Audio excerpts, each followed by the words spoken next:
All right, let's talk about lines in the coordinate plane.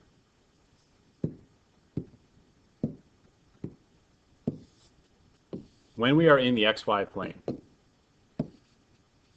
we are already establishing that all lines drawn in this plane would be coplanar. And if we notice that two lines never intersect, we're going to say that those lines are parallel. In the event that you had two lines that don't intersect but are not on the same plane, we call those lines skew.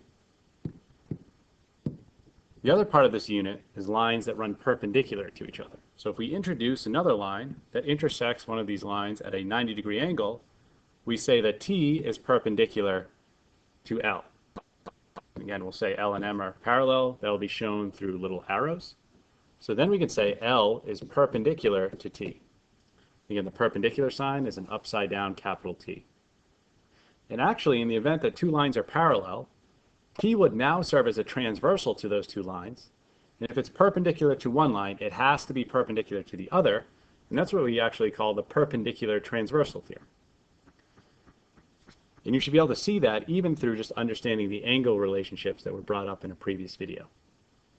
Now, when it comes to actually writing the equations of these lines, which is our ultimate goal, we only need two things.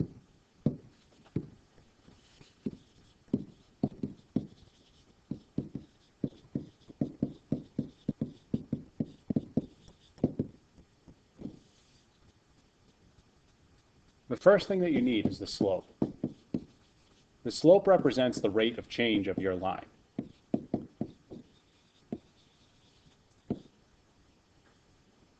To calculate the slope, which is often denoted with the letter m, you can literally count off the rise and divide it by the run.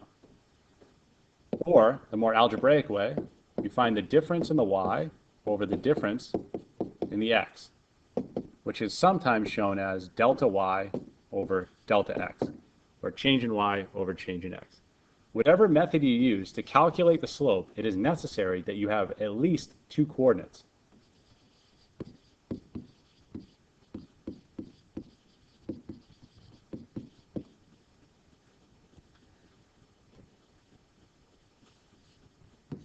Once you have found the slope, actually we should make a side note when it comes to if you elect to do the rise over run option. When you rise, if you go down, make sure that you recognize that that needs to be a negative number. On the run, if you move left, then you need to make that a negative number. And then obviously if you go up or to the right, you would call that a positive number. Once you've calculated the slope, the only other thing is you need one point that the line passes through.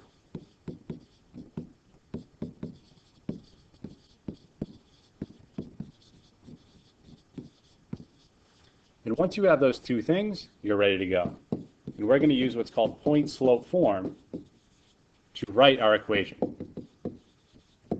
Point-slope form only requires a point and a slope, hence the name. And the equation is y minus y1 equals m times x minus x1. The y1 and the x1 is your locations for your inputs, or the point it passes through. So this is where you input the point it passes through.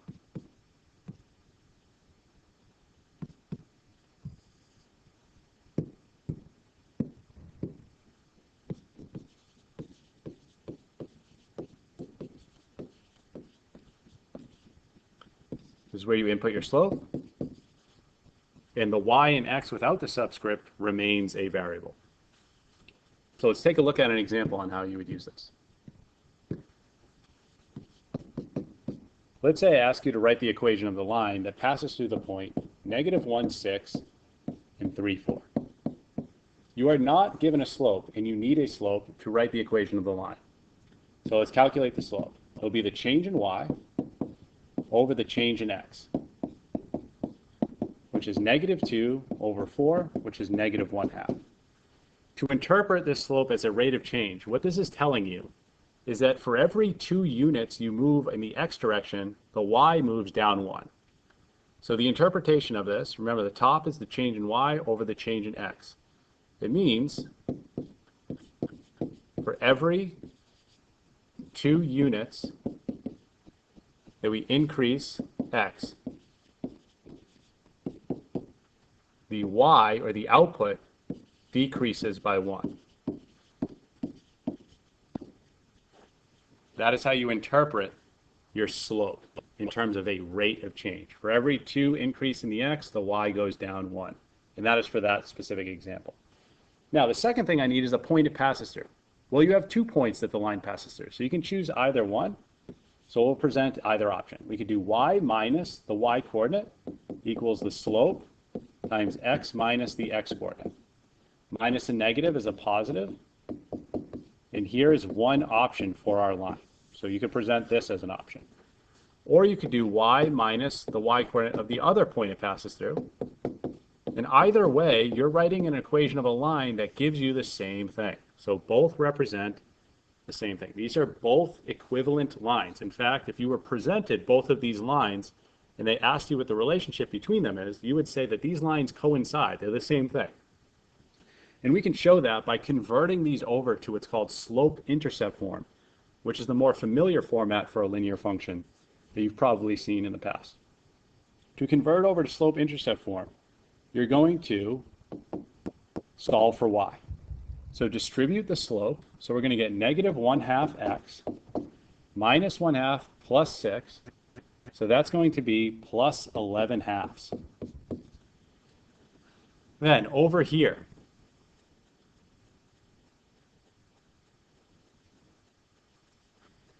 now over here when we solve for y, if we distribute that negative 1/2, we're going to get negative 1/2 x plus 3/2, and then when I add the 4, that will be another 8/2, which brings me to a total of 11/2. And you can see that now for sure these two things are the same. The format we just put this in is called slope-intercept form because we can easily identify the slope and the y-intercept. So both of these equations are in slope-intercept form. The general form for slope-intercept is y equals mx plus b, where m is the slope still, and b represents the y-intercept. Now, why does that represent the y-intercept? Well, every single y-intercept has an x-coordinate of 0. So if I were to plug in 0 for my x and determine what the corresponding y value would be, you'll notice that what's left over is just b. So b must represent the y-intercept. And where the slope-intercept form becomes useful is when we're comparing different functions, and graphing is often very easy. Okay? So when you compare functions, we can identify their relationship if I put them all in slope-intercept form. So for example, so function comparison, or linear equation comparison.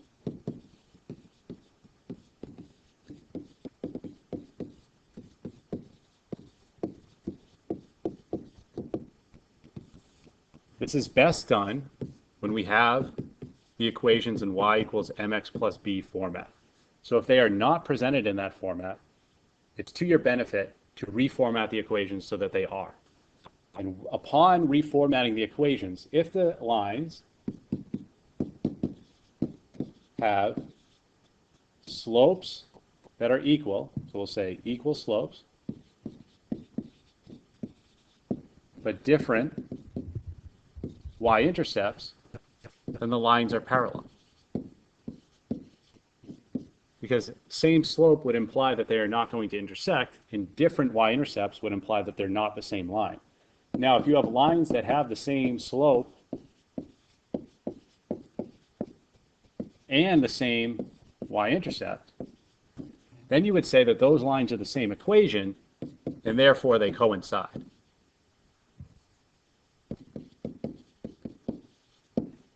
And then, if the lines have different slopes,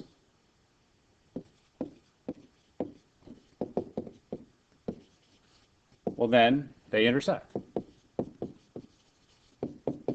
Now there's a special case to that, where if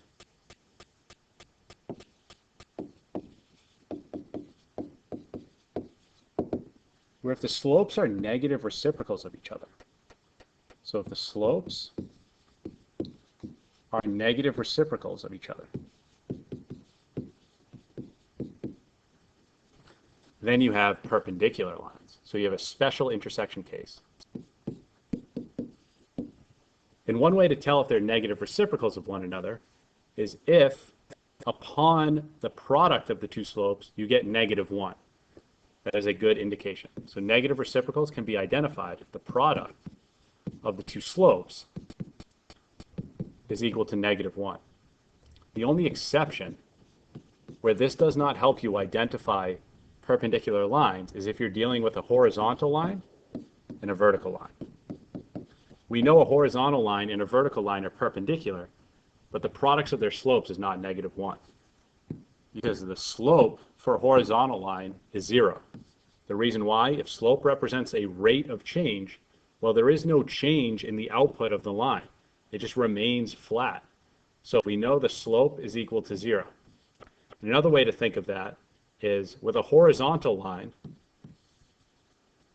the rise is equal to 0, and the run will equal some number.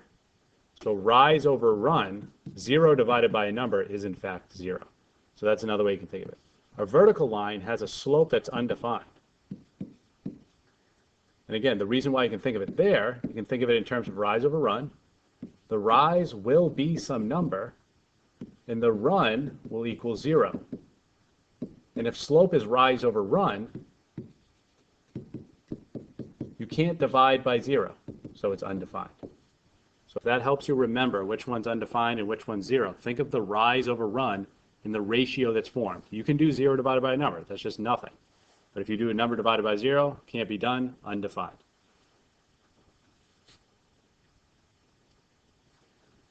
So going back to the previous example, we had 2 points, -1, 6, and 3, 4. Let's finish off the video with one last example in relation to this stuff.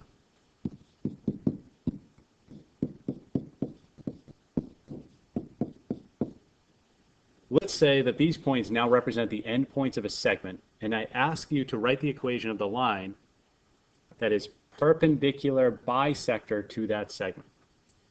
So let's say we want to find the equation of the line that is the perpendicular bisector to that segment. So keep in mind, we'll just do a rough sketch here. We have -1, 6, so somewhere up here, and then 3, 4, somewhere over here. So if we connect these lines, there's our segment, and we want to find the equation of the line that runs perpendicular to that, and if it bisects it, it also cuts it right in half. So again, to write the equation of the line, we need 2 things. We need a slope, and we need a point it passes through. We don't have either right now, but we do know the point it passes through has to be a point that would mark the middle of that segment in order for it to cut it in half. And we can find the middle of a segment if I have its endpoints by calculating a midpoint of that segment. So as a reminder, the midpoint will be found by averaging the x's and averaging the y's.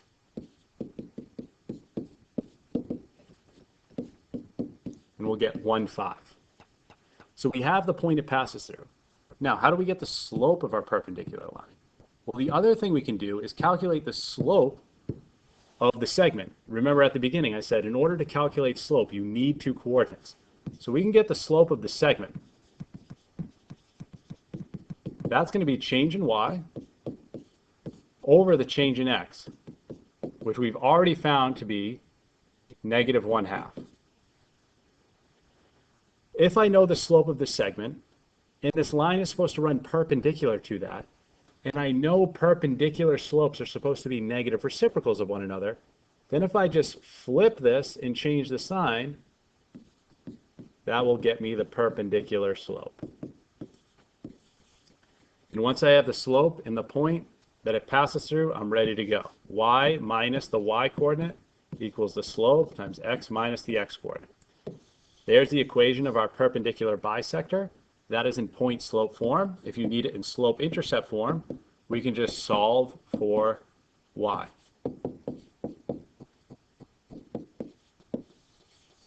Y equals 2x plus 3. If we want to graph that, oftentimes it's easy to graph in a y-intercept or slope-intercept form.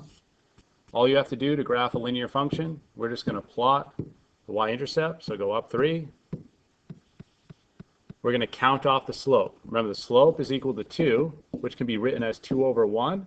So we know this is our rise, this is our run. Because they're positive numbers, that means up. And because that's a positive, that means to the right. So again, it's important to remember that.